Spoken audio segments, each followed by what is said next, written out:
जब आप अपने फोन के फ्लैश लाइट को एक रूम में ऑन करते हो तब तो ये काफी चमकदार दिखता है, लेकिन अगर इसी फ्लैश लाइट को आप धूप में ऑन करोगे तो इसमें कोई खास चमक नहीं दिखने वाली, राइट?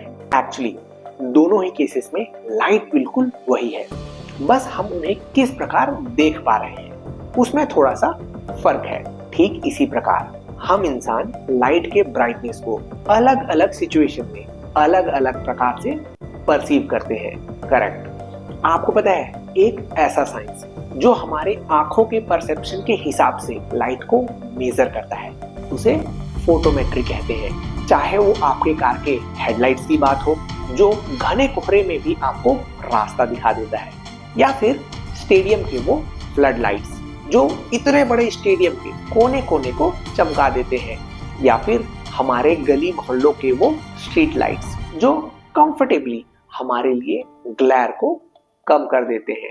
भाइयों, मैं आपको बता रहा हूँ हर जगह फोटोमेट्री का ही रोल रहता है हमारे रियल वर्ल्ड सिनेरियोस में लाइटिंग सिस्टम को डिजाइन करने के लिए।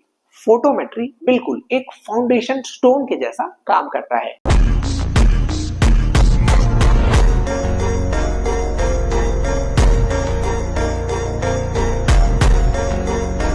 नमस्कार दोस्तों, मेरा नाम है रुपेश वर्मा और मैं आपका स्वागत करता हूं हमारे happy Sunday happy learning series के एक नए एपिसोड में।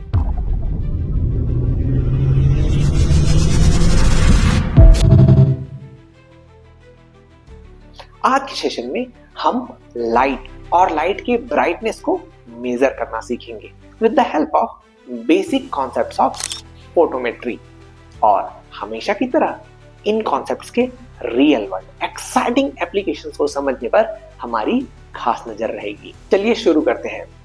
मान लीजिए आपके पास ऐसा एक लाइट बल्ब है जहां से लाइट रेस निकलकर चारों दिशाओं में फैल रही हैं। अब आप एक इलेक्ट्रिक चार्ज को याद कीजिए जहां से बाहर निकलकर इलेक्ट्रिक फील्ड लाइंस चारों दिशाओं में फैल रही थी। आपको ध्यान हो, इलेक्ट्रोस्टैटिक्स में हमने उन इलेक्ट्रिक फील्ड लाइंस के स्ट्रेंथ को एस्टिमेट करने के लिए इलेक्ट्रिक फ्लक्स की मदद ली थी। ठीक उसी प्रकार फोटोमेट्री में टोटल विजिबल लाइट को ल्यूमिनस फ्लक्स की मदद से मेजर किया जाता है और इस ल्यूमिनस फ्लक्स के यूनिट को ल्यूमेन कहते हैं।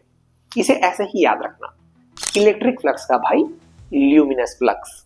हम अपने घरों में जो 10 वॉट का एलईडी बल्ब इस्तेमाल करते हैं वो लगभग 1000 ल्यूमेन के आसपास ल्यूमिनस फ्लक्स एमिट करती है।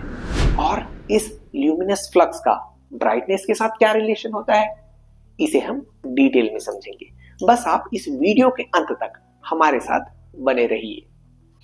फोटोमेट्री का दूसरा इंपॉर्टेंट कॉन्सेप्ट है ल्यूमिनस इंटेंसिटी। ल्यूमिनस इंटेंसिटी सुनकर आपको कुछ याद आ रहा है? अरे भाई, ये हमारे फिजिक्स का एक फंडामेंटल फिजिकल क्वांटिटी है, जैसे मास, लेंथ और टाइम। एंड इस ल्यूमिनस इंटेंसिटी को समझने का सबसे क्लासिक एग्जांपल है ये लेजर। आप नोटिस करना, ये लेजर पॉइंटर एक सिंगल डायरेक्शन में एक सिंगल पॉइंट पर ही जाकर फोकस करती है, राइट? इसे हम ल्यूमिनस इंटेंसिटी की मदद से डिफाइन करते हैं। और आपने पढ़ा ही होगा, इस ल्यूमिनस इंटेंसिटी को मेजर करने वाले यूनिट को कैंडेला कहा जाता है। आसान भाषा में इसे आप ऐसे समझिए, ये है टोटल लाइट जो फैलने के बजाय एक साथ मिलकर एक साथ एक ही डायरेक्शन में जा रही है। और इसी यूनाइटेड और फोकस्ड लाइट बीम को हम ल्यूमिनस इंटेंसिटी की मदद से मेजर करते हैं। फिर आता है फोटोमेट्री का तीसरा कॉन्सेप्ट जिसे इल्यूमिनेंस कहते हैं। आपने सुना भी होगा, बच्चों को पढ़ाई करते समय अक्सर स्टडी लैम्प का इस्तेमाल करने की सलाह दी जाती है, सो दैट बच्चों का और लाइट का भी पूरा फोकस किताब पर ही बना रहे। आप नोटिस करना, स्टडी लैम्प का लाइट यहाँ वहां ना जाकर एक पर्टिकुलर डायरेक्शन में एक गिवन एरिया को ही जाकर इल्यूमिनेट करती है, और इस तरह किसी सरफेस पर गिरने वाले टोटल लाइट को ही इल्यूमिनेंस कहा जाता है। सबसे क्लासिक एग्जांपल्स तो आपके इस मोबाइल फोन में ही मौजूद है। यू सी, इसमें दो तरह के लाइट्स होते हैं, एक फ्लैश लाइट और दूसरा स्क्रीन लाइट। इस फ्लैश लाइट का तो यू ऑलरेडी नो, भले ही ये एक छोटी सी एलईडी लाइट की बनी होती है, लेकिन अंधेरे कमरे में इसका असर बिल्कुल एक टॉर्च के जैसा होता है। एंड द रीजन इज हमारे फ्लैश लाइट का ल्यूमिनस फ्लक्स बहुत ही ज्यादा होता है। वहीं दूसरी ओर हमारे फोन के स्क्रीन लाइट इजिली डिफ्यूज हो जाते हैं एंड देयरफॉर इसका फ्लक्स और इंटेंसिटी दोनों ही काफी कम होते हैं। Let me tell you one trick. अगर आप एक अंधेरे कमरे में सेल्फी लेने की कोशिश करते हो तो there is a good chance कि आपका फोटो ब्लर आएगा, लेकिन परेशान होने वाली कोई बात नहीं है। अंधेरे कमरे में सेल्फी लेते समय आप अपने फ्रेंड का फ्लैश लाइट ऑन कर दीजिए, क्योंकि इस फ्लैश लाइट का इंटेंसिटी और फ्लक्स दोनों ही बहुत ज्यादा है। ऐसा करने से आपका इमेज डेफिनेटली बहुत शार्प आएगा, नो डाउट ऑन दैट। चलिए आगे बढ़ते हैं हमारे कार के उन हेडलाइट्स की ओर जिन्हें स्पेशली लो विजिबिलिटी वाले फॉगी वेदर में चलने के लिए ही डिजाइन किया जाता है। आपको पता है इन फॉग लाइट्स को काफी नीचे बम्पर के पास इंस्टॉल करके रखा जाता है सो दैट ये हाई ल्यूमिनस इंटेंसिटी वाले लाइट्स सीधे रोड पर ही जाकर फोकस हो, ना कि कार के सामने के धुंध पर। एक और इंटरेस्टिंग पॉइंट, इन फॉग लाइट्स का बीम वाइड और फ्लैट होता है, मतलब हॉरिजॉन्टल स्प्रेड ज्यादा और वर्टिकल स्प्रेड कम। और यही कारण है कि आप फॉग लाइट्स की मदद से घने कोहरे और धुंध वाले रोड्स में भी सेफली ड्राइविंग कर सकते हो।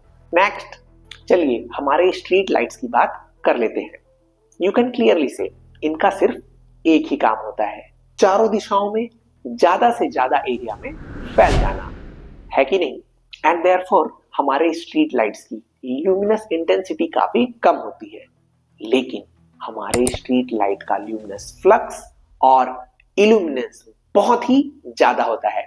अब आप मुझे ये बताइए, जब कभी आप कोई स्टेज शो देखने जाते हो तो आपका पूरा फोकस और अटेंशन किस ओर होता है? स्टेज के परफॉर्मर की ओर, राइट?